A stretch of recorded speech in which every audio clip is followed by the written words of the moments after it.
We do the pledge and an invocation. So I'd like to first ask Fred Whitaker, Councilman, to do the invocation for us.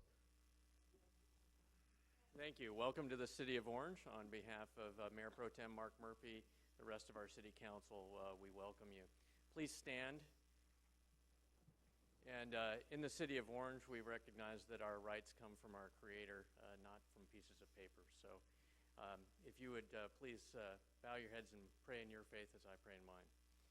Dear Heavenly Father, we just thank you that we live in a free country where we are allowed to be in the public square and express ideas, and that we are allowed to listen to others express their ideas and determine who among us will be our representatives.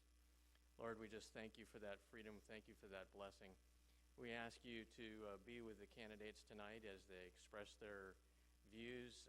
Give them the words that glorify you.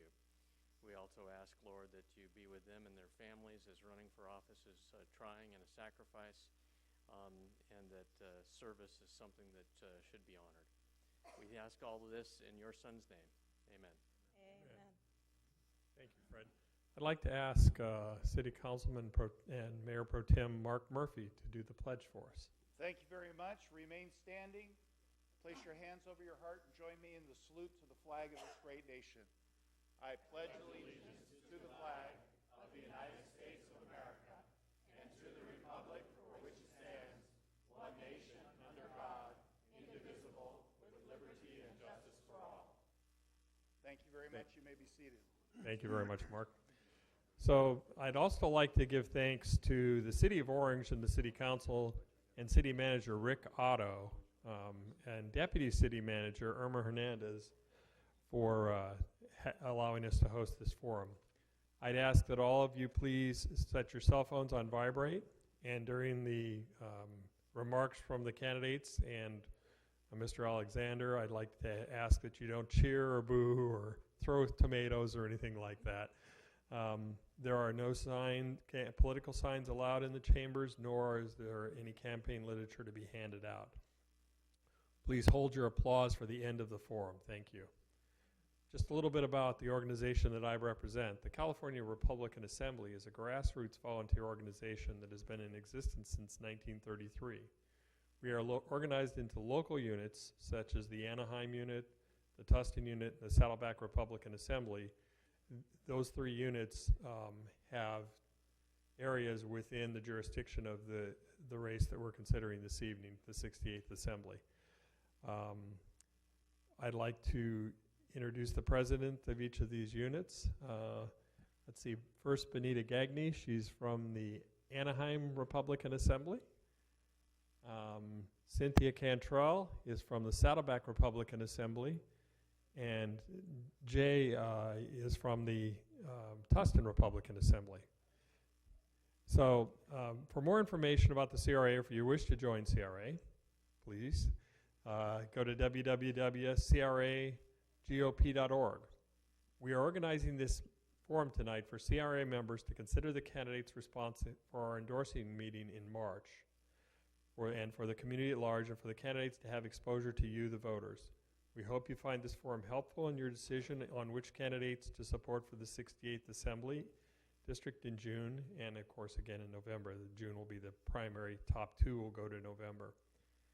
The CRA is not endorsing for the 68th Assembly District tonight, and there will be no straw poll or raising of hands as to who won the forum this evening.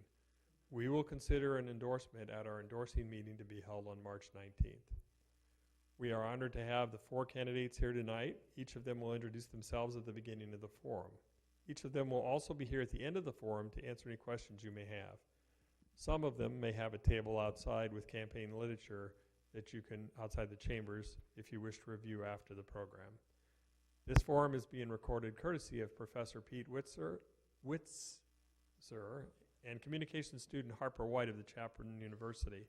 And they will be running the recording of the forum on their channel. I think it's channel 6 periodically. We thank Chapman for their service. We also want to recognize Tyler Samano is a volunteer who came at our request, at the CRA unit's request, to help us here. There may also be members of the media here, and we welcome them as well. Finally, please no food or drink inside the council chambers. And at this time, I'd like to introduce the moderator for this event, Craig Alexander. He's the Executive Vice President of the California Republican Assembly. Thank you, Dale. Thank you, everybody, for being here. Normally, at these types of events, we recognize and honor elected officials, other CRA people. However, we're going to skip that because the desire is to have as much time as possible for the candidates to answer questions. Trust me, I have more questions. If I answered them all, we'd be here till about 11 o'clock, and we don't have that much time. Water bottles are okay, and there are some in the back that are nice and cold if anybody wants one. Just a quick introduction of myself. I'm an attorney. I live in Dana Point, and my office is in downtown Dana Point. That's important for one reason and one reason only. I live outside of this district, so I can't vote for the endorsement later or for one of the candidates or in the actual elections themselves. I've not endorsed any of the candidates at this point in time. I think it's important that everybody knows that I basically don't have a dog in the hunt at the moment. Also, we announced this about a month ago. We did it very publicly. Dale and I left our emails out there. If another candidate had come forward to be here tonight, we would have welcomed them, but nobody's come forward. So these 4 fine people are running. The filing doesn't close until March, but we wanted to get this out early and have everybody have a chance to meet the candidates and get to know what they stand for. We have questions that we've come up with. The candidates have not seen those questions, although I will let you all know this is a forum, not a debate. And what that means is I will be asking each of the candidates the same question. Each of the candidates will have the same amount of time. The way this will start out is each candidate will get 1 minute to introduce themselves in order. The first one will be Alexia Delajani Bridges, who currently serves on the Orange Unified School Board. Then it will be former Anaheim Councilman Harry Sidhu, and then former Councilwoman Deborah Pauley. And finally, we're honored to have the mayor of Irvine, Stephen Choi, also a candidate tonight. Then the first question all the questions will have 1.5 minutes. Then that first question will be by Harry and then go on, ending with Alexia. And then we will rotate continuously on that basis. At the end, each candidate will have 1 minute to wrap up. Now, if possible, we hope to have questions from you all. The way we ask you to do that is Dale, Tyler, and Tyler. Please stand up, Dale and Tyler. They will be passing out 3x5 cards, and if you needed a pen. We ask that several things about your question. First of all, please print legibly. It's hard for us to ask the question if we can't read it. Secondly, a general policy question, please, not a question to specific candidate. Otherwise, the other candidates won't be able to answer that, and it's not fair to them. Also, a question that has to do with something that they're going to go to Sacramento and discuss.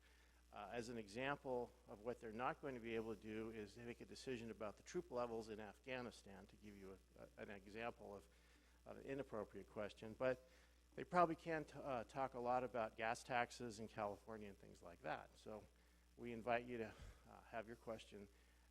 Tyler and Dale, if you give them back your question, they will give it to Cynthia and Jay.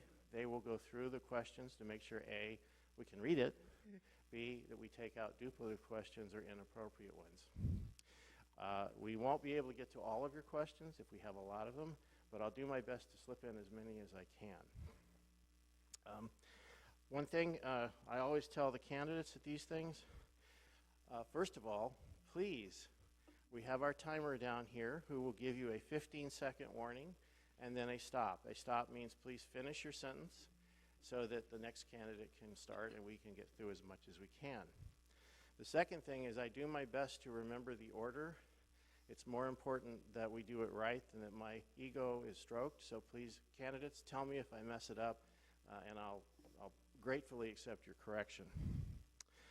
We will do our best to get done about 8:40, inclusive of the candidate wrap-up. The candidates will be here afterwards to meet you, to answer your questions, and then the city's asked us to be done here and out by 9. Again, thank you for coming. I hope you find this informative. Please do put your cell phones on good old vibrate or off. And if you really need to take that phone call, please go outside, because it will interrupt us and it will end up maybe on the tape, and we don't want that. With that, I would like to start with the first candidate, Alexia Thank you very Delagianni much. Bridges. Go ahead. Thank you, Mr. Alexander. My name is Dr. Alexandra Delagianni Bridges.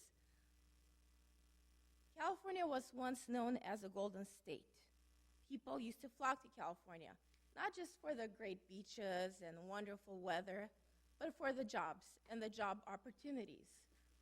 In fact, after my family escaped from communist Romania, they settled in the United States and ultimately in California because of freedom and because of great job opportunities here. Sadly, this is not the same California that my grandparents came to. High taxes, excessive regulation, excessive paperwork are driving jobs out of California and to other states. As an independent businesswoman and educator, I am very, very concerned with the direction that our state is headed. We can do better, much better. That's why I'm running.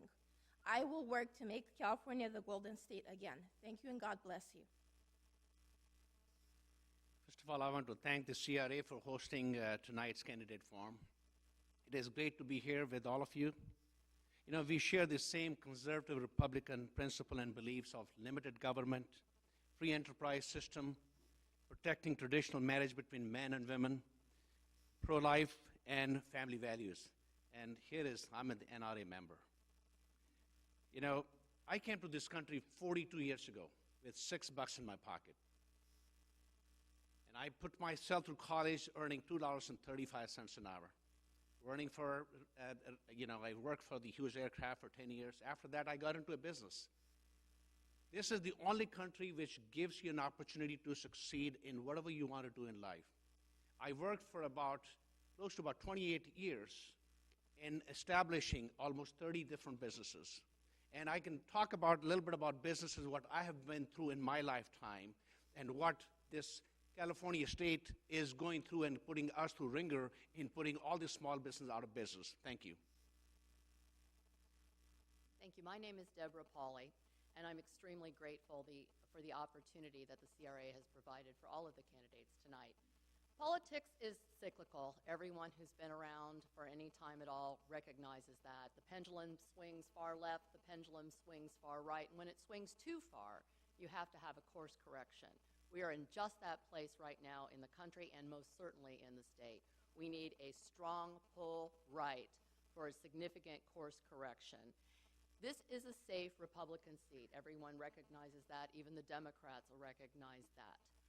What you're asked to determine tonight is which type of Republican you are going to be sending to Sacramento to represent you. I have represented this area on the Central Committee of the Republican Party of Orange County for a decade now. I know the district. What you need to decide is, do we want a moderate or do we want a strong, rock-solid, strong conservative who will actually take care of the issues that matter to you, to me, to our families, to Americans, to Californians and their businesses. Thank you. Good evening.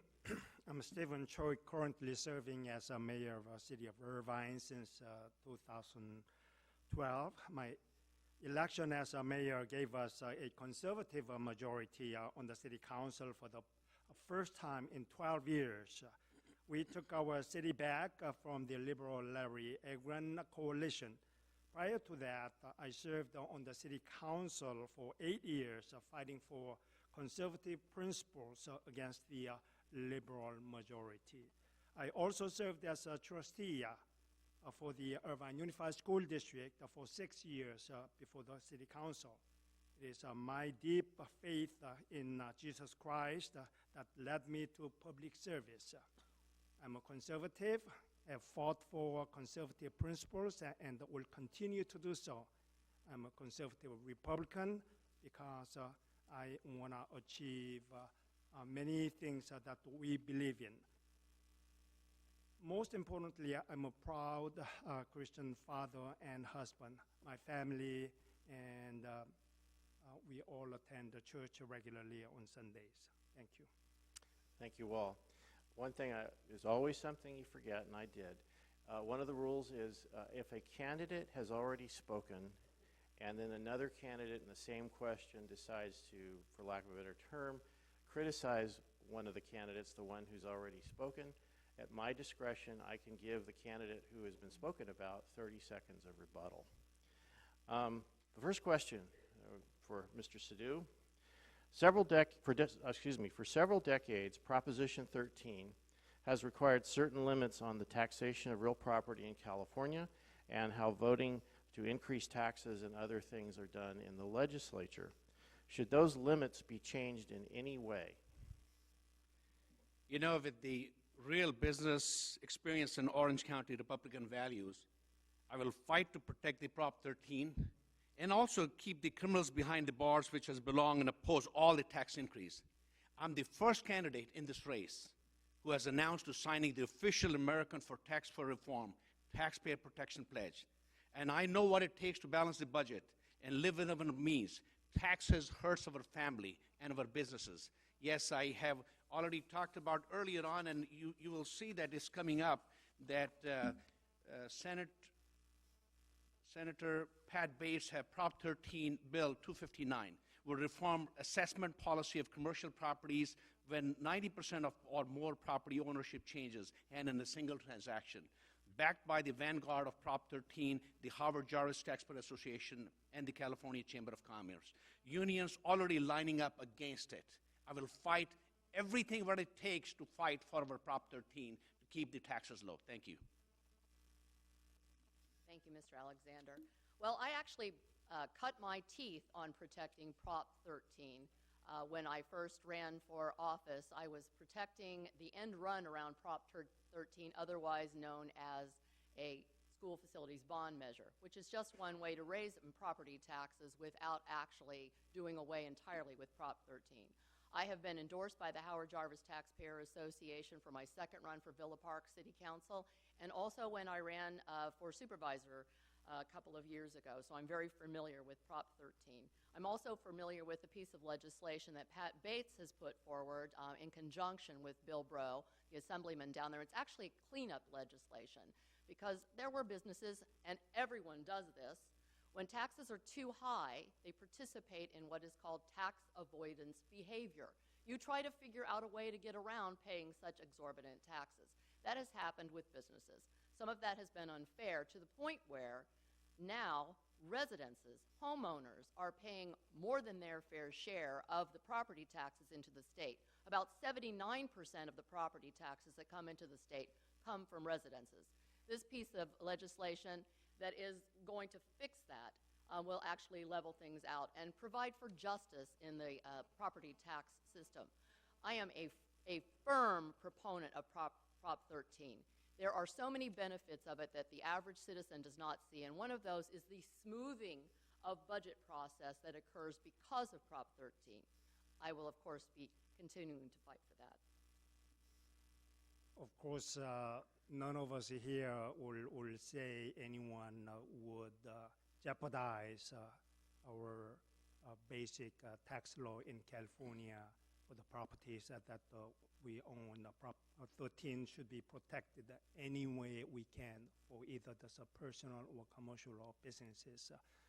Once we compromise that tax base, it will kill our economy and then our personal income. And this is California's basic principle that we have achieved. So I think we need to protect that Prop 13 to the best of our ability, and that's where our conservative Republican principle comes in. I am strongly in favor of protecting Prop 13, every aspect of Prop 13. Raising taxes on commercial use and businesses is just another way of running businesses out of California. It's like we're looking for every possible way to burden businesses and run them out. That's ridiculous. I'm serving my 8th year on the school board, and while on the school board, I have fought every property tax increase in form of a bond that has come up. So I will continue to fight for you at the state level. Thank you. Starting with Ms. Pauley. At this time, the governor is proposing to increase the gasoline taxes and other related taxes and fees to pay for transportation, infrastructure, maintenance, and upkeep. Do you support the governor's proposals? And if so, why? Or if not, why? Thank you. Of course, I do not support his proposal to increase the gas tax. The reason that he has to increase the gas tax is because the unintended consequences of the social engineering to get everyone out of gas-driven cars and into electric vehicles, and so the amount of money that's coming in or that they projected to come in is no longer there. We are already paying 59 cents a gallon on gas and taxes in this state, the 4th highest in the country. And yet our roads are at 44th, ranked 44th. That money's supposed to be going toward roads, and it certainly is not doing a very good job of it. The governor, if he would be wise and stop wasting money on high-speed rail and stop wasting money on how he can get people out of their vehicles and put the money where it needs to go, because you cannot force people out of their cars. This is just, it hurts every single individual. It doesn't matter whether you're a college student trying to drive to school or a working class family trying to drop your kids off at school before you head to work. It is cost prohibitive to increase the cost of gas. We need to be much more creative what we're doing. He says he has this huge budget, huge influx of money. If he has this, how can he possibly justify increasing gas taxes? The proposal that troubles me the most is the one where they're asking us to volunteer to test the idea of being taxed on how many miles we drive. They say it's going to be a substitute for the gas tax. I do not believe that for 1 minute. Once a tax is in place, it never goes away. Of course, I don't want to increase our gas tax because that will again jeopardize our basic economic business activities. Opposite to the idea of raising the gas tax, I would propose lower the gas tax so that when gasoline is much cheaper, business activity will be stimulated. People would not be afraid of driving around and to do more business.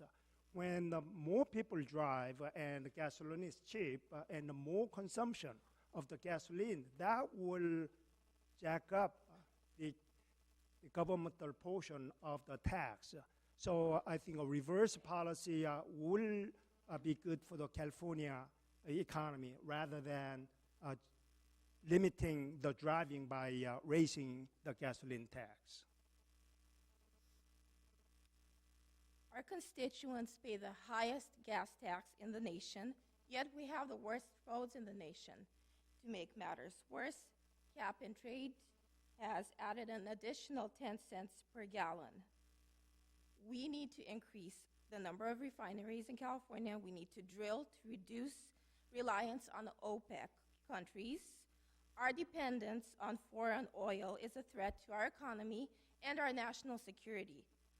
We should not be doing business with countries like Iran or Iraq who supports terrorists.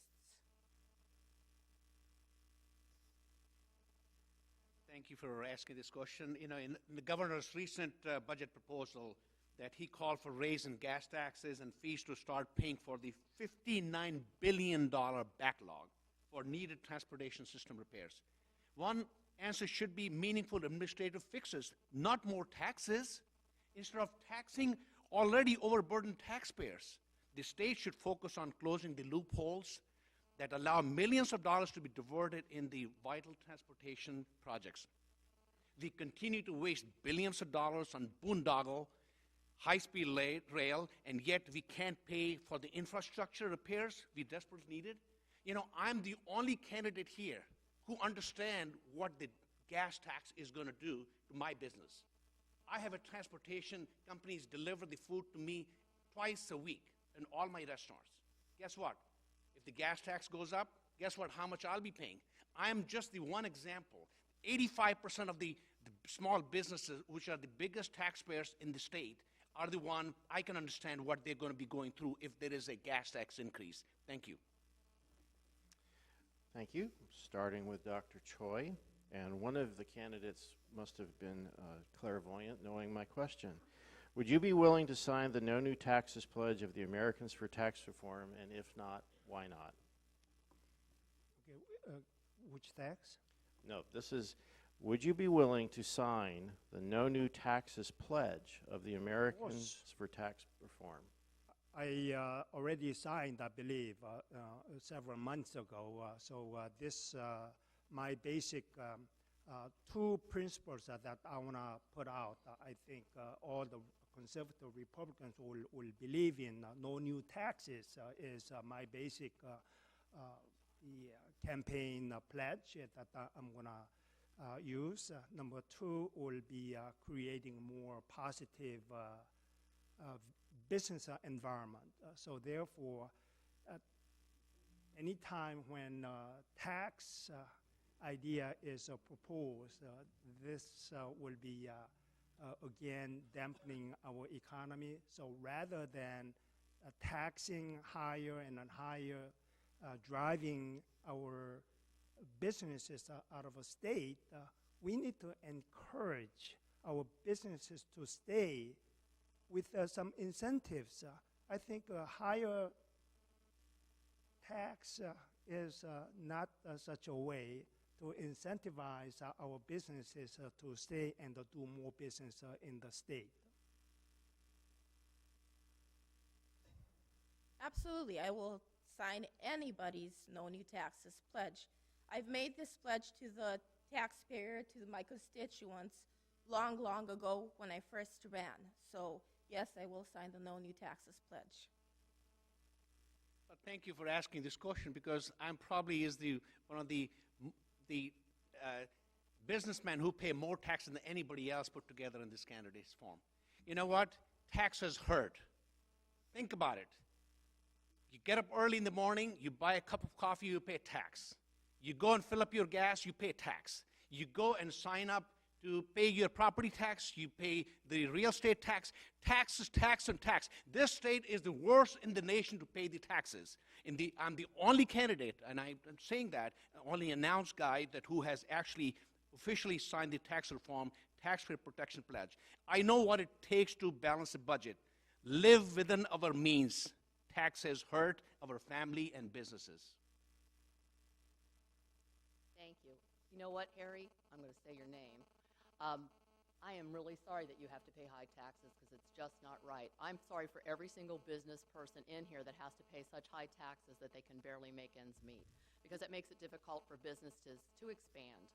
Of course I would sign a no new tax pledge. I've built pretty much my entire political career fighting taxes of every sort. When I was on the Villa Park City Council, I twice agendized to do away with the business license fee in my city, which is just another way to say tax. You know, sometimes they don't use the word tax. And I tried a couple of times to get my colleagues to go along with me, because what exactly are the businesses getting out of that tax? Nothing.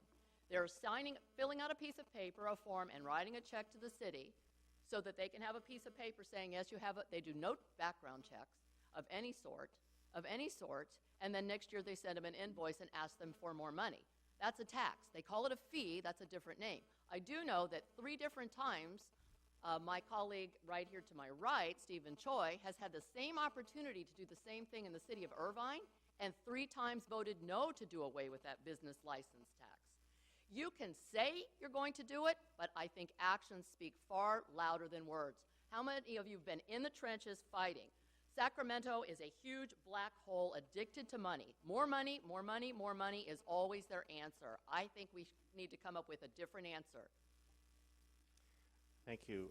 Can I rebuttal? Yes, you have 30 seconds. Yeah, it's quite interesting. Yeah, we had one of the lowest business license tax. You can call it tax or license fee. $51 was $50 and $1 for state tax. However, that when the proposal was made, I thought that was very, very unfair for our citizens because about $800,000 of that $51 was bringing into our coffers. Whatever the difference when by not collecting it, our taxpayers, the general fund will have to make it up for the people who are not doing the business in our city. So that was a very, very unfair for Time's our up. citizens. Thank you. For those candidates interested, I have that pledge here, if you can sign it afterwards. Came prepared. Dr. Delagianni Bridges, what is your definition of crony capitalism, and what do you think of it? Oh, it's a terrible thing. It's when lobbyists are pretty much running the show. They pull the strings. They're in charge of what happens behind the scenes. It's terrible. It's when you, the taxpayer, my constituents, are not first. Their special interests come before you. It's a terrible thing. Thank you. You know, in my campaign, I've been raising the money from the actual citizens of this country. They are the people who are raising money for me to run for the state legislator. And I know that some of my candidates are getting a lot of money from the lobbyist who is the home builders. And that tells you that why they want the home builders to be part of the giving the money to these folks. Because these are the lobbyists. They want to make sure that some of these people support their the issues that is coming up. You know, I have always believed in run a campaign, raise money from your individuals, donors, and if you look at it, my campaign, that it is coming from the individual, most of them coming from individual donors. And I'm proud to say that we need to stop this, the cronism that is coming, right, and making a major difference in Sacramento right now. Thank you. Thank you. The question was, what is my definition of crony capitalism? I've been speaking about crony capitalism quite a bit because I see it as a real black eye because there are some Republicans that I would call crony capitalists. Crony capitalism is when you are picking winners and losers, when you are giving sweetheart deals, tax cuts, and rebates to special interests within your community. Some people confuse that with being business friendly. It is not. If a tax cut or a rebate is good for that specific business who happen to give money to you or a friend of yours, it's good for all of them. That is my belief. From my perspective, and I think from a lot of Democrats' perspective, it doesn't matter whether your special interest group happens to be a union on one side of the house or your special interest group happens to be one or more specific businesses. You are hurting everybody in the center, and you are not making decisions in the best interests of the people. And that is where we have a real problem in this country. That's one of the things that concerns me about certain Republicans. And I have railed against them many, many times. I've even named, I will say it, Harry Sidhu by name because I know that he is part and parcel of that. It is hurting us. It is hurting all the businesses because a tax break or a tax cut should be for everyone. That is what truly makes businesses run. And those businesses, the small businesses, the real economic engine of our country and our state, are rarely those who get that special deal. They don't have the money to buy it. Thank you. After Dr. Choi answers the question, Harry, I'll give you 30 seconds. Thank you. I want to just point out that two areas I think we need to really stimulate the small business activities because that's where real job creation and then our local economy will be boosted. So when we give favoritism to big corporations. I think that we are forgetting the local small business moms and pops businesses. So that's the area I'm very much interested in. If I had time, I can illustrate my activities as a mayor. Secondly, I want to tie this also to the union supported campaign funds that I have not received, but here, one particular candidate I understand has received a lot of union money in the past, and then I know that how union money can influence your votes, and that I pledge to you that I refuse and then I have not received. 30 seconds.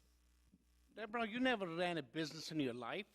85% of the people in state of California, they pay taxes to run the state. What are you talking about? You never ran a business. You look at outside people, how the economy is supported. Economy is supported based on the businesses, people who are doing business here. Now, if you, on a bad time, when the economy is down, when you're giving opportunity to the business people to come and do business in your city, there's nothing wrong with giving an opportunity to make some special concession to have to do business. Thank you. Okay. Moving on to a question from the audience, and it will start with Mr. Sadhu. Are you in favor or against the new Common Core education standards? And if so, why? If not, why? I'm totally against Common Core. Guess what? If the Common Core is what is how we do business in state of California, that's why we are the last state in the nation to educating our kids. Think about it. Federal government is making all the rules, and we got to follow those rules. And guess what happens? You have the kids who supposed to be getting the math and science to be when the high school level, they can't even get the 8th grade level what they're getting the education in the state of California. I am totally against Common Core. Thank you, Mr. Alexander. I'm absolutely against Common Core and have been for a very long time, and worked actually to try to stop our state from adopting it. We were never called to be common. Americans were never called to be common. Californians were never called to be common, and I certainly don't want my children to be common. The fact of the matter is, we've adopted Common Core, and other states have adopted Common Core because of the federal dollars that are dangled out in front of the states and the state's governors. This was a backroom deal done by governors, and we have to hang the hat on the Republicans as well as the Democrats, who were more interested in taking federal dollars for a bad deal and selling our children down the river while they did it. This is, you know, I've looked at the math problems with Common Core as it's been instituted. You know, it does nothing but frustrate the minds of our young people. These questions are absolutely absurd, and the way they have injected social engineering into every single aspect of education. We've only implemented 2 portions of that, but as we get a little bit deeper into it, I think you're going to be really, really frightened by what is happening with our young people. This is why many parents choose to take their children out of public school, put them in private school, or homeschool them. But with the testing to get into college, all based on this bogus education system, what chance do our children have? We need to scrap this right now. No amount of dollars should be able to buy the minds and hearts and souls of our children. When it comes to the question of education, I believe I have more experience than anyone on this dais. For 25 years, we have run after-school tutoring center, and still my family is running.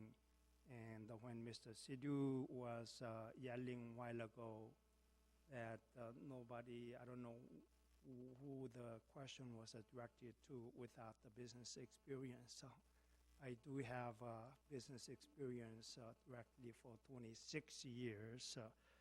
So the after-school program that we have been operating since 1990, when this question came to Common Core, so many parents are frustrated and consulting my wife, and my wife directs that question to me. And with that, just to make the answer short, the Common Core ideal is very lofty, to teach our children for critical thinking and problem solving in a higher level. However, they are totally ignoring the basics, and the children don't have the basics. And that's one of the big reasons Time. I object the Common Core standards. Thank you, Doctor. Ms. Bridges? As an educator with a doctorate in educational leadership, I oppose Common Core. This is essentially a federal takeover of our education system. It has fundamentally changed curriculum and lowered our standards. Opinion texts have replaced most literature in English. This is wrong. In math, showing your work, even though it's completely wrong possibly, counts just as much, and in some cases even more, than actually coming to the right answer. If you come to the right answer in your head, you will be penalized by it. This is wrong.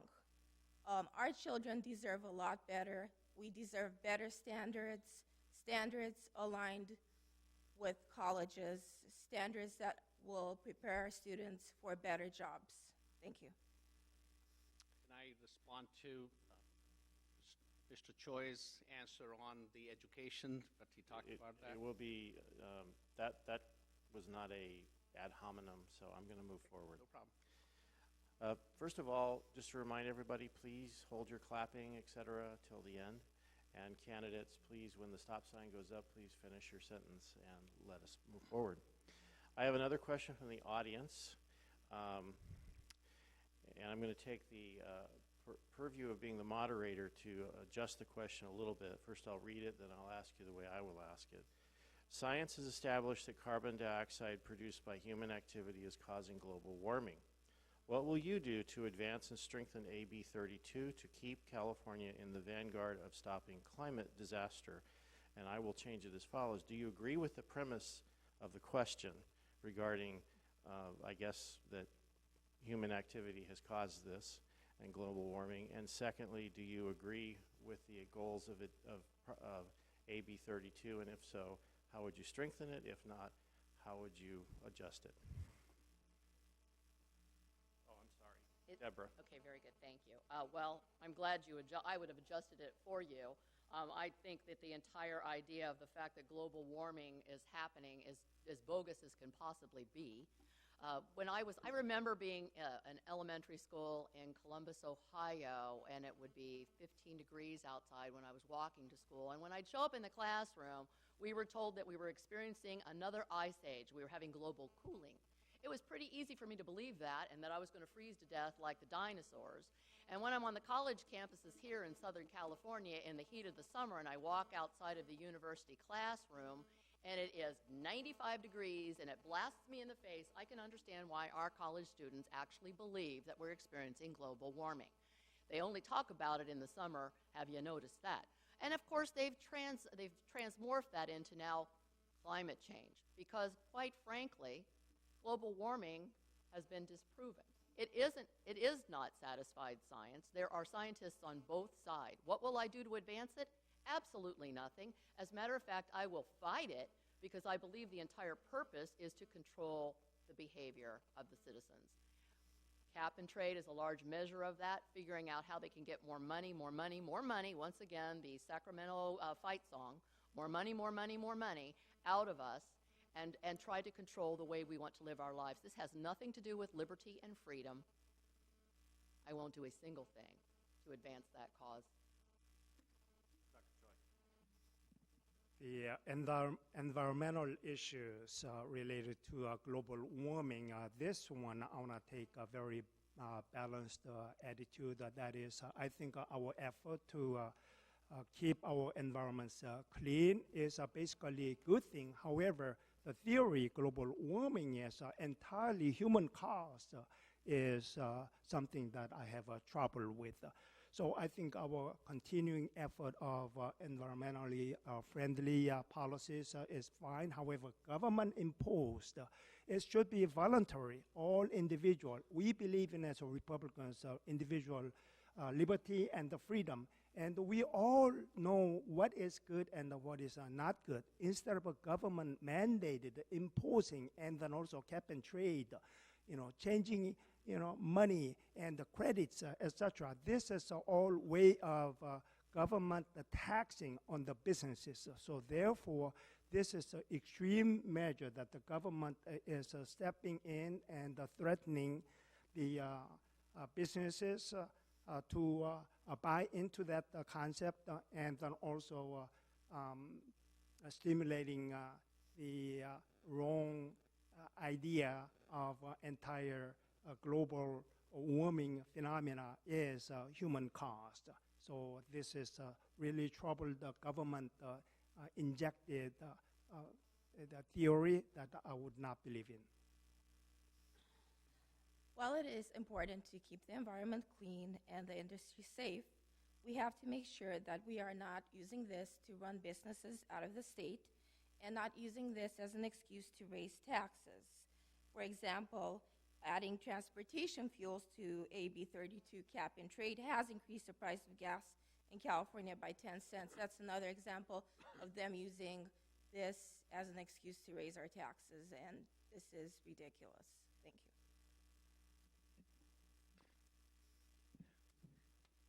you. In my opinion, it is all hoax. Because do we have a wall between Arizona and California? Do we have a wall between Nevada and California? What these guys in Sacramento environmentalists are trying to do is to force you out of business and get you out of from this state to next door. Think about it, going back to 60s, 70s, and 80s. We have driven all the aerospace out of California. Why? Because they use chemicals, which is actually bad for the environment. Think about all the car manufacturing in California is gone out of business from the state of California. Why? This is all hoax, my friend. This is all a money-making business for some of the environmentalists coming in to say, you know what, Harry, you own a El Pollo Loco. We're going to stop you to put some of these charcoal that you're burning to try to cook some of these chickens. We're going to put some of the stuff right on it so you can't feed the people who live in California. This is exactly where they're going. If that's exactly what we are looking for in the future, in my opinion, it's a hoax. It's completely a nonsense which direction these guys are going. Thank you. Thank you. Starting with Dr. Choi, do you support AB 775, the Reproductive Fact Act of last year? For those of you who don't know, that's the one that requires pro-life centers, compassionate pregnancy center, whatever you want to call it, from putting a pro-abortion message up on in their waiting rooms. And if you don't, why not? Yeah, I need to declare I'm a Christian. As a Christian, I'm a pro-life believer. Whatever reasons that people try to jeopardize a human life, I would definitely oppose. And any bills that will try to compromise our human lives is basically wrong. And I will do my best to stop such bills introduced and protect our the infant, unborn children's lives. I am a Christian and strongly pro-life. I will do everything to protect the life of the unborn. I'd love to see Planned Parenthood defunded. That is one of my goals. I will fight for the unborn. Thank you. You know, it's amazing. If anybody Parenthood, you go and look at the buildings when, there is a video out there that talk about how in Orange County, some of these guys are selling the body parts of unborn kids. I have, myself. This has to be funding has to stop. I'm a pro-life guy from day one, married for 32 years to my wife and have 2 beautiful kids. We need to stop this Planned Parenthood, what they are doing in the state of California. Thank you. Thank you. I'm glad to see that I'm running with a couple of other Christians. I'm also a Christian, and biblical principles absolutely inform my policy position on this. I am of an age where I can remember the debate about Roe v. Wade and whether or not we should have abortion in this country. And I remember being a young person and being told that they would only be done in the first trimester, when it was just, the baby was just, it wasn't even a baby, it was just a little blob of cells. It wasn't, really a creature at that time. And, I was a young mind. And so I thought, well, okay, that kind of makes sense. But as I grew older and I saw what ended up happening and the horrible, horrible slope that we slid down, once you cross that line between not respecting the God-given right to give and take life, that's God's place. That is not man's place. Once you have passed that line, you've gone into a very dangerous territory. We have gone so far in this country where it's not the first trimester now. It's partial birth abortions. It's late-term abortions. It's abortion doctors actually having nurses snip the cervical or the cord of the baby as they're coming out still alive, or setting them to the side and allowing them to perish because they were born alive to someone who thought that being a mother was going to be inconvenient. This is a sad, sad state of affairs for our country. I absolutely would support saving all life. Okay, starting with Dr. Bridges. Do you support or oppose SB 277, the bill that requires vaccination of school-age children for them to be admitted into public or private schools? And if so or not, why? Parents should be able to make this decision based on what is right for their child. This is not a good thing for every child to be vaccinated. Some children might be allergic or predisposed to being allergic to some vaccines. It may actually be dangerous for some children. So I do believe in the parents' right to choose what is best for their children. Senate Bill 277, mandatory vaccination, I totally oppose that. It requires students entering school to receive vaccination, removes the religious exemption. A gross violation of parental and religious rights. Absolutely oppose this. Thank you. SB 277 first came to my attention last spring when I was running the ground game for Senator John Moorlach, and we had some phone calls from concerned parents. That's when they wanted to know what his position was on it, so I researched this particular piece of legislation. What it gets down to is the fundamental right. Who has the fundamental right to determine which types of medical or health procedures should be done on the child? Is that the parent's right, or is that government's right? That's a very scary situation when you think that government could be usurping the God-given right of the parents to make those kinds of decisions. What makes it even worse is that parents will be, of course, forced to pay taxes to sustain these schools, and yet if they make the decision that it's just too dangerous for their child to take these particular pieces of these immunizations, these shots, then they will be prevented from getting their child into school, both public and private, and into child care. This is not fair. It's not fair.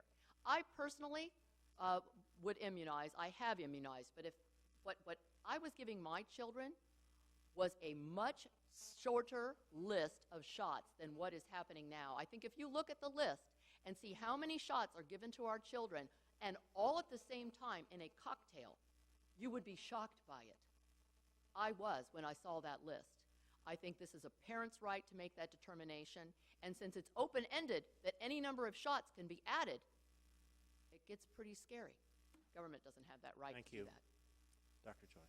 Glad to hear that everyone is expressing opposition. This is another example of a governmental intrusion to personal lives. I stated a while ago, we Republicans believe in individual liberty and freedom. This should be left to the parental decision. That's their choice. And who doesn't know what is good for their children? Every child has a different situations, and the mother and father will know, not the governor, not the legislators. So therefore, I strongly believe that this type of mandatory requirement for children's vaccination should be abolished. Thank you. Next question is starting off with Mr. Sadhu. As an assembly person, you don't have much control over national security. However, given the attacks on our fellow citizens recently in San Bernardino, what legislation would you pass, repeal, restrict, etc., to attempt to prevent another attack like that happening again? It's a very interesting question because, like I mentioned before, I came to this country 42 years ago legally, and proud to be an American. What is happening in Sacramento, healthcare for undocumented, Senate Bill 4, I totally oppose it. What's happening is these liberals are keep giving these opportunities to people to come and make a heaven in our state. I'm totally opposed it, and I totally believe that being what it takes to come to this country. It took me 4 years to come to this country. Guess what? People who are in this country illegally for almost 11 to 12 or 13 million people, I really, truly believe that they have broken the law. People who have broken the law should go back to their country and apply for citizenship to come to this country again. In my opinion, and I think federal law is very relaxed to have some of these businesses. I'm the only one who can talk about e-verifying, if anybody has ever done that, because I know what the undocumented workers who work in this state of California. It takes a lot of courage because for us to go and fight, and we are the one taxpayers who is footing the bills to pay for some of these people. Thank you. Ms. Polly. Thank you. I've actually been on the forefront of this issue for a number of years now. Most of you know that I'm a veteran of the United States Air Force active duty military, so I'm very familiar with some of the outside threats, and I'm a co-founder of the Counter-Jihad Coalition of Southern California. I have many people that I've worked with in this area. One of the things that I think we should put forward is American laws for American courts. Many states have already passed that piece of legislation, and that means that Sharia law is not acceptable law in the United States of America. So that's one thing I would try to put forward. And I would try to find amenable Democrats that already see the threat. Many people see the threat for what it is right now. I've been talking about it since 2011 when we've had radical imams in this country, in our state, in Orange County, on the university campuses, stand before the Muslim student unions and actively working to recruit homegrown terrorists. I stood up then and I took quite a hit for doing so, but I would do it again in a heartbeat because I believe this is the biggest threat that our country faces right now, our state faces right now. If we put the right message forward, the neighbors of those two that perpetrated the crime in San Bernardino would not have been afraid of being called names or berated or called Islamophobe. They would have gone to the police as they should have. If you see something, say something. We need to start standing up for America, Americans, and American values. That's what I would do. I've already done it.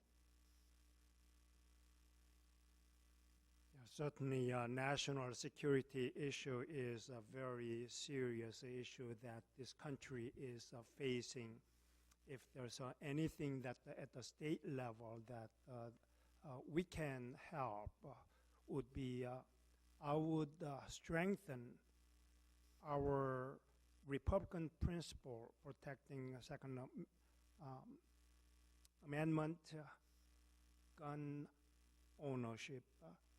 This is one way that we all will have a right to possess weapons and protect when it's necessary. This is a way of discouraging such violent activities that we never can anticipate where and when that's going to happen. And then also, if there's any state can do, will be secure more funding to give to the local governments, such as cities, so that the local measures will be strengthened.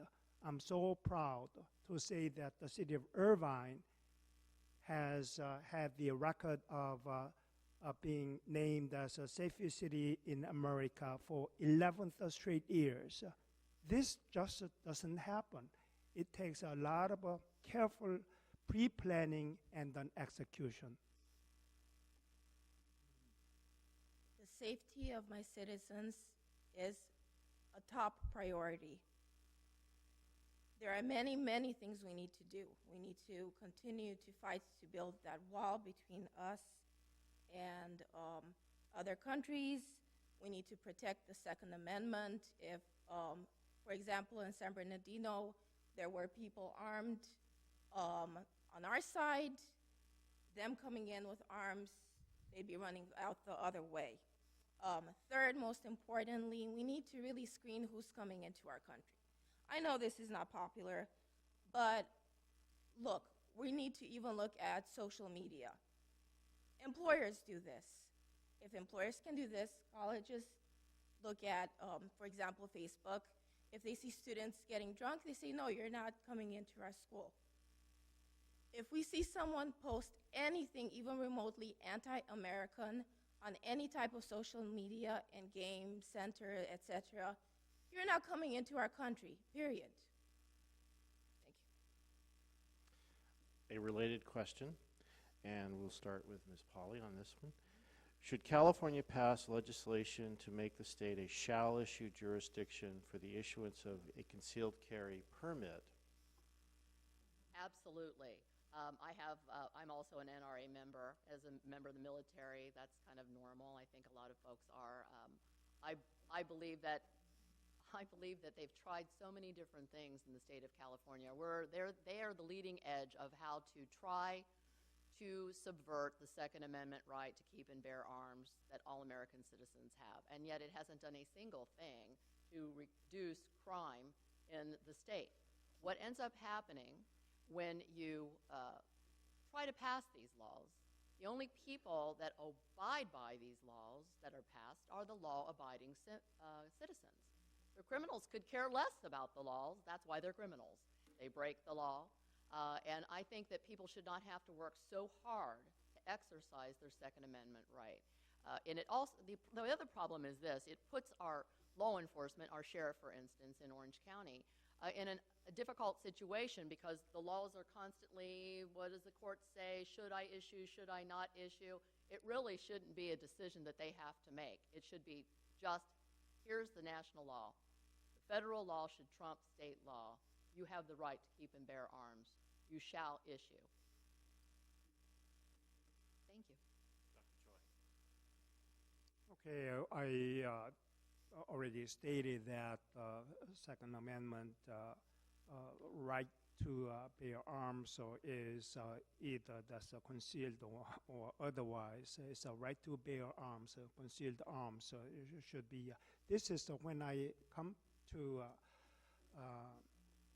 America, I try to understand why this is so important issue.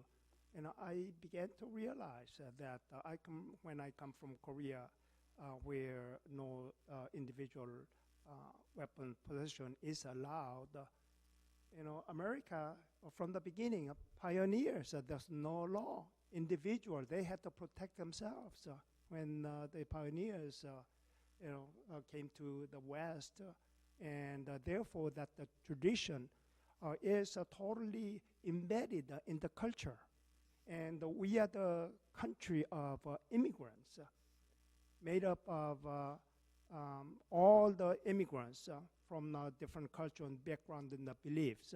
So I think this is the place to keep the order and the protection of individuals. Now I began to understand why such a right to bear arms is so important. When you carry an arm, do you have to hold it all the time? Hey, look at here that I have. I mean, normally you will carry it concealed. So I think this is same vein that we need to protect that such a right. Thank you, Doctor. Yes, absolutely. I'm for the Second Amendment. The bad guys get their guns off the black market, they steal them. They're not going into some gun show. They're skirting the law. We, as good citizens, have the right to defend ourselves. That's our constitutional right. Let's not let anyone take that away from us. Thank you for asking this question. I'm the biggest supporter of NRA. Here's my card, because I own a lot of guns and wish the strict restriction in California is a little bit less. I like what is happening in Texas. Wish it can come back here. I will try to fight everything possible to repeal some of these restrictions and put the people behind bars, people who are crazy people, who do not belong to own the guns. So I'm always supportive of Second Amendment and wish I can change it, wish I can get more support from the liberals, but chances are less. Okay, thank you. Moving on to the next question with Dr. Choi starting off. Is it proper public policy for government to use the power of eminent domain to take a private citizen's property and then for the government to sell or give that property to another private entity for a private development project? Absolutely not. Again, I think that also fits into our principle of individual rights and the freedom. When we live in the capitalist society, the individual property ownership is a basic premises that we honor. Why government will have such a right to take away the individual property, for whatever purposes? In particular, when improper dealings or favoritism is involved, taking one property from one person and giving to somebody else to develop under the name of redevelopment, I think this is deadly wrong. Absolutely not. Absolutely not. You're taking from one person who worked hard for their home and giving it basically to some developer. That's absolutely unconscionable. So, no. You know, I'm the only one who's sitting here talk about eminent domain. Because when I served in Anaheim for 8 years, that we actually have the charter amendment passed throughout the city that prohibiting eminent domain abuse, restrain every one of them who can take away the advantage of that in taking private property. It is the property right issue. We should always remember people have the right on their property and government has nothing to do with it, take the property away. And I can ask, Mr. Choi, why don't you ever do that? You are the mayor. We did that in the city of Irvine too. It's not been done. I'll give you a chance. I'm asking Villa Park, does she ever have the opportunity to take the property or to pass the eminent domain? No, they can't. Because the thing is, it takes the will of people like us, of the city council, to make this thing happen. And we have done it, and I'm proud of it. I'll have Ms. Polly answer the question, and then I'll give Dr. Choi 30 seconds to rebut. Thank you, Mr. Alexander. I can also speak to eminent domain because I absolutely understand that home ownership goes to the heart of the American dream, and it's exactly what everyone works so hard for. They strive to have a home. This has to do with power and money. That's why eminent domain is ever abused.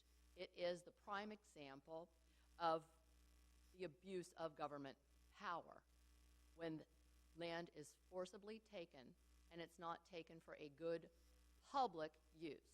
That's the way I was taught it was supposed to be taken. If you had to take it in order to build a road or to build schools, it had to be for a good public use, certainly not for a private use. But what is happening is this forcible taking of private land and given to another private individual for the sake of money. I didn't have to pass something like that in the city of Villa Park because we are an outrageously conservative city, and it would never fly for us to even discuss it, which was why someone like I was elected there in the first place. We would never propose something like that. We would never permit something like that. But I understand in some of my surrounding neighboring cities that might be a possibility that they would even consider it. We would never even consider it. Dr. Choi, 30 seconds. Okay, it's very funny to hear Mr. Sidhu keeps on saying, I'm the only one, or this and that. I mean, how can you say, what the difference so far have you heard that he was so unique? We in Irvine, also 5 to 7 years ago, we adopted ordinance to oppose eminent domain. Thank you, Doctor. Okay, next question starts with Ms. Bridges. Do you accept financial contributions from government employee unions, and have you or will you in this campaign? No, and I never have. Thank you. I have no intention of getting any union money running for 60th Assembly District. If it's ever come back to light that I did it previously, I can point fingers at a lot of other people that they have done that. I can go back. But I will never accept union money for 60th Assembly District that I'm running for. Thank you. Ms. Polly? Yes, but we are running for the 68th Assembly District, not the 60th. 68th. But I you said. go ahead and run for the 60th. 68th. That actually 68th. solves at least one of my problems.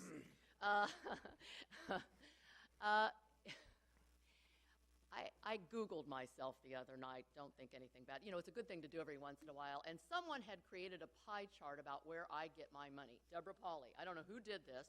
Pie chart comes up. 0 money from unions, 0 money from lobbyists, 0 money from special interests. 5% of my money comes from businesses, and 95% of my money, campaign contributions, have come from individuals. I don't take money from unions. I prefer to take my money from individuals. I prefer those little $50, $25, $100 donations, because that means that somebody is so moved that they want to help me, and quite often it's someone who's never participated in the political process at that level before. I've had so many people tell me, you know, I've never felt like donating to anyone, but I would like to donate to you because I believe in what you stand for. And those donations mean the most to me. I really am all about representing the people, staying connected to the people. That is what I'm about. And so I'm not interested in any special interest group, whether it be unions or big businesses. I cannot be bought. I don't want to be bought. I want to do what is right and good for the sake of the people I represent. I consider it a sacred trust. It's important that we do it properly. Dr. Choi? There is one area very unique. Only Mr. Sidhu is different from rest of us, is that he's the gentleman who received the union money, as far as I know, somewhere up to like $2 million for numerous positions he has run in his district. I think that was including a supervisor's job. I never received, no union offered me money, and then I never received. Even my police department asked me to interview when I was running for mayor. Do you know what my answer was? No, thank you. Stay out of politics. And then that caused a lot of trouble later. Hey, police officers are very mad at you. I told them to let them save their money, stay out of local politics. And that was a very easy money to receive and an endorsement from your own city police association, but I refused. But even in the future, because of my background, no unions will offer me such a job, such a money or endorsement. So be assured that I'll be clean from that Thank you, Dr. receiving any Choi. union money. Mr. Sadhu, you'd like 30 seconds. Yeah, it is very interesting to hear Mr. Choi talk about that previous 8-10 years ago. You know, Mr. Choi, if I go back to the history and find out exactly where you came from, what are the stuff that you have done, I can bring all the stuff back to your history. But I'm not going to do that because I'm not one of those person. I talk about this 68th Assembly District. Are you taking any money? Are you willing to take any union money? I'm not, and I will never will. Thank you. Okay, a related question, starting with Mr. Sadhu. Have you or will you seek the endorsement of any government employee unions? Not Absolutely their money, their endorsement. Absolutely not. Thank I you. will not take the endorsement from any of the unions, and I refuse to meet with any one of them. Thank you. Ms. Polly? No, I have not, and I don't intend to, but I will talk with them because I will be representing law enforcement and firefighters, and so I want to know what their issues are. I have spoken with them, and we agreed to disagree on many issues, but we have to keep the door open. It's important for me to be completely well-informed from everyone when I'm making these decisions. I've received the endorsement from veterans organizations. I am hopeful that I will receive the endorsement of the California Association of Realtors. These are the kinds of individuals that I'm seeking endorsements from. I've received a lot of endorsements from different business owners, small business owners. Those are the people that I want to represent. So. Or want to be most closely tied to. Those are the endorsements that you will see on my website, and you will see quotes from people like Phil Liberatore, the IRS problem solver. He sees me as a tax fighter. He knows that I am. These are individuals that are supporting me. I don't need the endorsement of the unions, but I intend to keep the door open so that I can hear what their issues are too. Dr. Choi? Yeah, there is a difference of when you receive endorsements from public employee organizations such as California Teachers Association, as you may know how influential California Teachers Association is. That's an example. If you receive an endorsement, typically their financial contribution will follow. So therefore, it is best to refuse receiving public employees unions. And last week, I believe California Firefighters Association invited me for interview. And then I had a very bad experience in the past, how it was just a perfunctory that I have interviewed you and we have chosen to somebody else, but I know where they come from. So that was a total waste of my time. And this time, I happen to have a city council conflict. So therefore, I have no intention of complying and bending my principles and begging for their endorsement. I already stated that if I have refused endorsement or contributions from my police association, Thank you, Doctor. you can tell who I am. Ms. Bridges? Simply, I do not plan to ask for any endorsement from any union. Okay. Thank you. Got a lot of really great questions from the audience. I'm going to ask a few of them now. And we're starting with Ms. Polly. What is your position on civil asset forfeiture? Civil asset forfeiture. Well, there's been I know that there's legislation pending that has to do with whether or not people have had an opportunity to reclaim. First of all, you should not be able to take the assets of a private citizen until they've been convicted in court. I mean, that's what I believe. You cannot just take something from someone unless there's good cause for doing it. I'm not an attorney. I would probably do what I do with most things. When I am not positive about what the proper policy position would be, I go to subject matter experts. And so in this instance, since I am not well-versed in it, I would go to attorneys who are experts in that area, and I would seek their good, wise counsel so that I would make the best and wisest decision. I've done that with many, many issues. When the audits from my city have come in, I've taken it to someone who's an expert in an audit. When I have questions about the best decision for realtors, I go to realtors. I ask subject matter experts. So I think in this instance, because I am not an expert in this area, I'm not well researched in it, I would find someone to assist me with that determination. I've only briefly brushed over it, so I cannot answer that question completely. Okay, Dr. Choi. Yeah, what forfeiture are you referring to? Civil asset forfeiture. Civil asset forfeiture, meaning that the private property forfeiture. It means the police take your property when you were arrested without being charged or without being convicted. That the forfeiture, the word itself sounds very negative. I don't think police or any authority should have such a right to forfeit your properties unless there has been due course process, the court judgment has been made.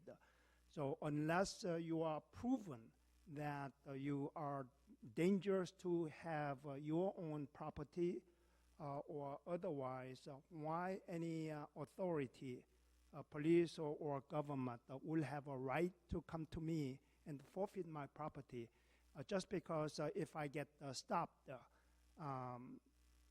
by police for whatever reason, then just being stopped by police, does that entitle him to possess my vehicle or anything else?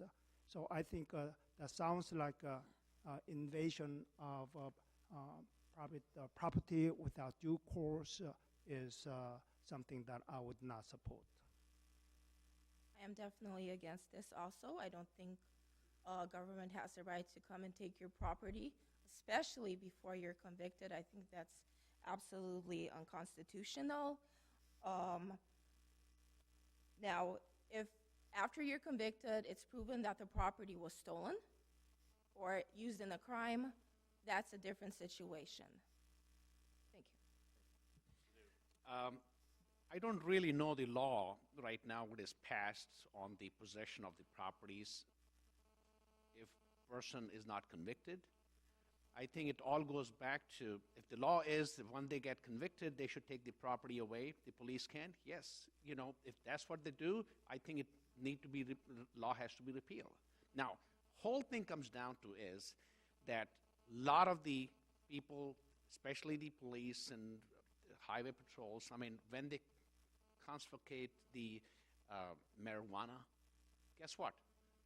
Some of these guys are using for personal uses.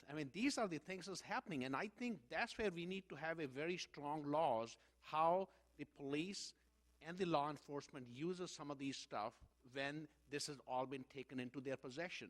And I think this need to be revisited back in Sacramento and talk about how this law should be changed. Thank you. Thank you. Starting with Dr. Choi, another question from the audience. And I will be using my moderator's discretion to enlarge the question.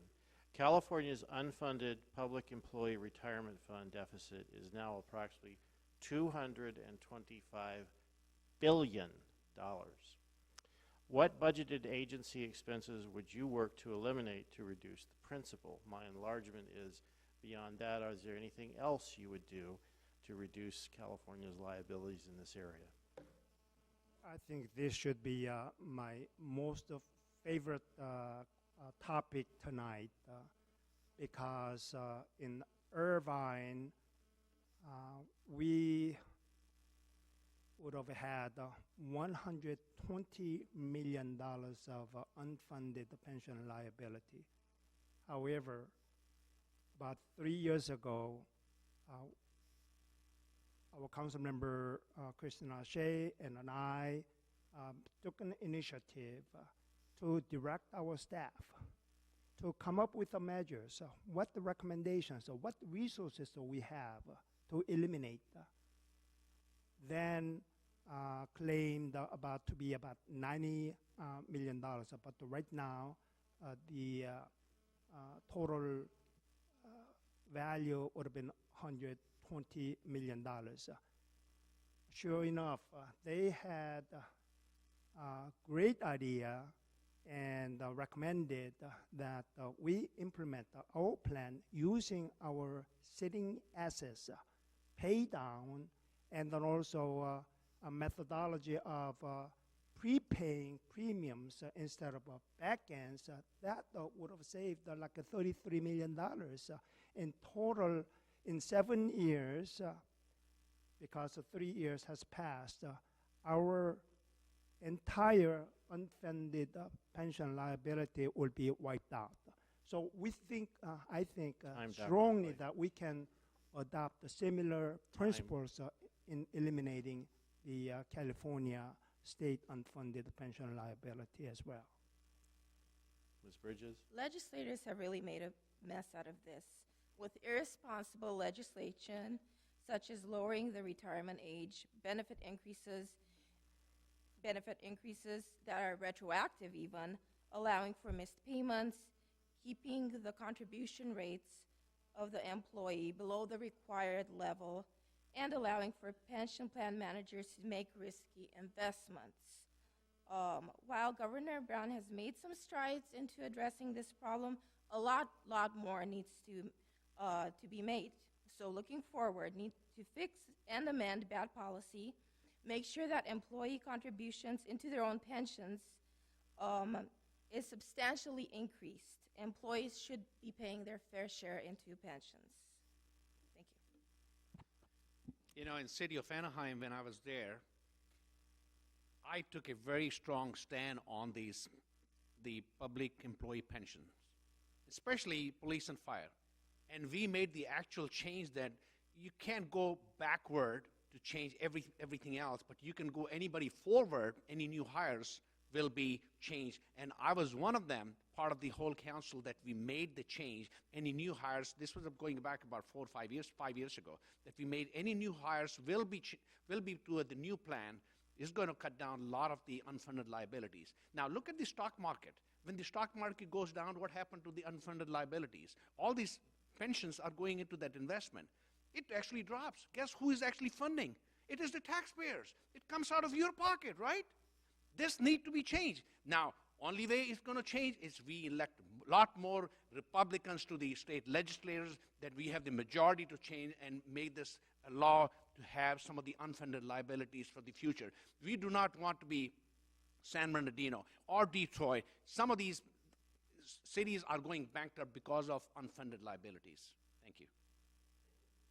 Thank you. Well, you know, I commend my colleagues there who have done work also in their cities to take care of the unfunded pension obligation. I did the same thing. When I first got on the Villa Park City Council, I noticed that the city, was actually paying the employee share of the contribution toward PERS. I said, why do they call it the employee share if we're paying it?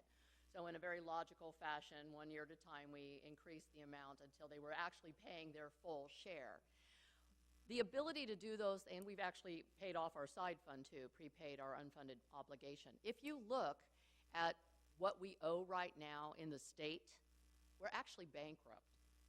The unfunded pension obligation in the state would actually bankrupt us. But the state doesn't have the luxury of declaring bankruptcy and renegotiating its debt. Municipalities have a lot more freedom. You have a lot more freedom. I had a lot more freedom. When you get to Sacramento, the unions pretty much run and own everything. I worked really, really hard to get Senator John Moorlach elected to the state Senate. And one of the reasons I worked so hard is he is a nationally recognized expert in this area. Quite frankly, if I were going to be elected to be the assembly member, he and I would work very, very closely together, as we did during that entire campaign, and I would work with him on the assembly side to carry forward his recommendations, because his recommendations would be right and solid and in the best interests of the people. Thank you. Thank you. We are running short on time, So I'm going to ask just one more question, and then I'm going to start the candidate wrap-up. And that's always the most difficult one to end on. If you were elected to the Assembly, would you introduce or support legislation to give tax credits to specific industries, such as the entertainment industry, or to certain manufacturers? I think of Telsa Automotive Manufacturing. And if so, which industries would you wish to have California assist? And I'm sorry, we are starting with Ms. Bridges. I'd like to lower taxes for everybody. I don't want to play favorites with any one industry. So my goal is to go and completely change the system for everybody. You know, when you give tax break, it has to be given tax breaks to everyone. You can't choose one versus over the other. This is actually a wrong way to start doing a business. Personally speaking, I always look at it that lower taxes is the way to intensivize giving some of these businesses an incentive to open up more businesses. That's how you make more money. You know, absolutely, I do not support giving just one industry over the other just because you want to have them stay in the state of California. I mean, I tell you what, we have the beautiful weather, beautiful locations. If they want to shoot here, they can shoot here. You know, there is no other place in the world where you can do business than California. We are the Golden State. That's why they call Golden State, to do business right here. But I will not choose one industry over the other. It has to be the statewide giving tax breaks to every one of them. Thank you. Thank you. I would agree with my colleagues. I would say that a tax break for everyone is a good thing. When I get to Sacramento, I actually have a different list of things that I'm going to be focusing on. One of those things would be, of course, protecting Prop 13. The other is probably transparency. That's where I will be spending most of my time, informing and educating the electorate. There's a lot of frozen-in-time legislation. For instance, and this has to do with transparency, public records laws that were enacted in the 1960s and the 1970s were written before the internet. And I know for a fact that many members of the media would like to see some of the public record laws updated, particularly with how it applies to the legislature. You know, we have, and all of us are familiar with the Brown Act, requiring, you know, that public records, if it's a public event, it's a public record, you need to make it available to the public. There's the Bagley-Keene Open Meeting Act, is the same thing at the state level, but the legislature has exempted themselves. So imagine that. I think that I would be working on that, and I think for once a conservative idea would be supported by the media and reporters who are itching to get their hands on information. Transparency is everything. An informed electorate is the best possible electorate we can have. And so for me, allowing you to have the same access to information that I would have as a legislator would, first of all, you'd be able to help me by informing me on decisions as well. This is what we see. But it also is what America is all about. Thank you. The idea of giving tax credit incentive for a certain sector of business, such as entertainment business, sounds quite interesting. However, I think this is fairness doctrine. If you think about doctrine, if you think about any particular area of industry, they are all special. You know, not particular one sector. So I've been dreaming, I don't know what kind of influence that I will have, maybe crossing the aisle, working with the bipartisan level in convincing my colleagues. Since California is fortunate that we share all the wealth of economy among the countries bordering the Pacific Ocean, I think this entire Pacific Rim countries forming special economic zone. Why not we make California, entire California, as a special free economic zone so that everybody can benefit? Thank you, Doctor. There were some really great questions, both some of ours and some of yours we couldn't get to. For that, I apologize. So what we're going to do now, and I'm going to enlarge the time for each candidate to wrap up to 1.5 minutes. I will, however, warn you again, if one candidate's wrapped up and another candidate goes after the other candidate, I will give them some rebuttal time. And after we're done, if I haven't asked your question to the candidate or candidates, feel free to engage them after we're over. With that, Mr. Sidhu. Well, first of all, thank you very much, all of you, and listening to us for almost an hour and a half. In closing, change can only come through strong, common sense leadership, and I can bring that change to Sacramento. The goals that driven me the chance to serve and get things done. The same core values propel me to the business, guide me in wanting to return good service and can-do attitude in Sacramento. I want to be a maker, not a taker for the taxpayers. That's why I'm passionately committed to this race. I've been endorsed by one of the most one of the leading Republican elected official, incumbent 60th Assembly Don Wagner, U.S. Representative Mimi Walters, State Senator Pat Bates, Bob Huff, Janet Nguyen, Young Kim is the Assemblywoman. Then I had 3 of the Orange County Supervisor, Andrew Doe, Todd Spitzer, and Michelle Steele. Orange County Sheriff Sandra Hutchin, Orange County District Attorney Tony Dukakis, former Mayor Andrew Hamilton, Lake Forest Mayor Pro Tem Scott Voigt, Tustin Councilman former Mayor Pro Tem Chuck Puckett.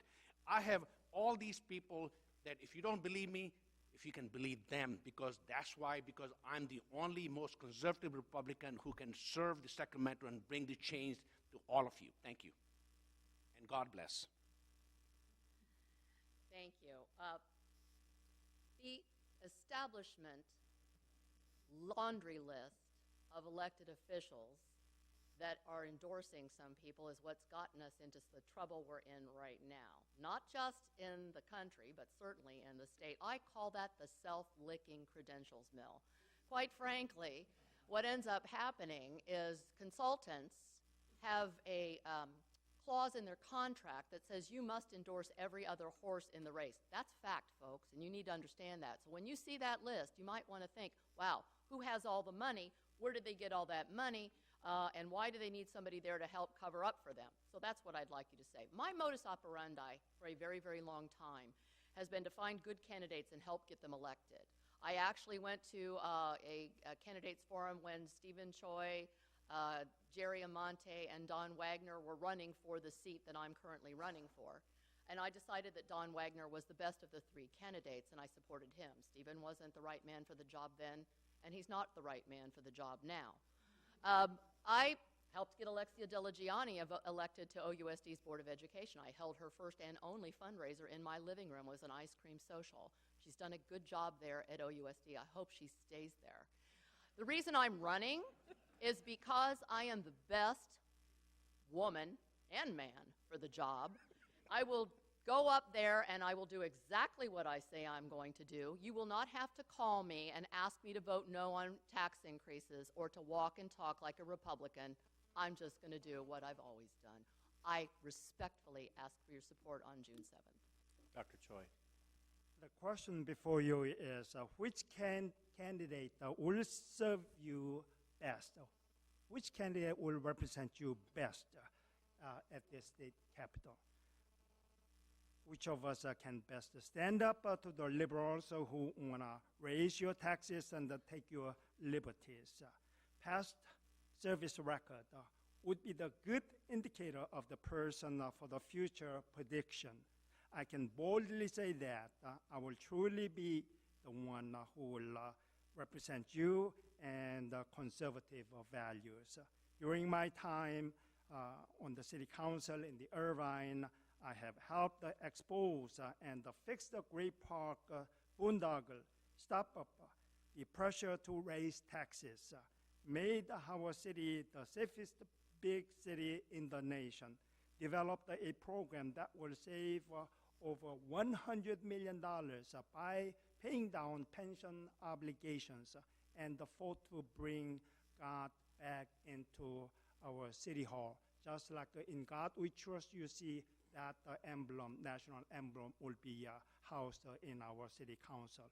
In Sacramento, I will fight for the rights of the unborn, defend the traditional values, stand up for the Second Amendment, fight to stop the high-speed rail boondoggle, and stop the liberals from expanding government even more. My focus will be protecting us from the government over-taxation, over-regulation, and taking our Time, Doctor. freedoms. Your support is appreciated. God bless you, and thank you. Thank you again for having us here. It was wonderful speaking to you. There is a verse in Proverbs that says that the wise and knowledgeable leaders bring stability. That's what I hope to offer to California when I'm elected. My strengths include my research abilities and my resourcefulness. I look for solutions. That's what I do.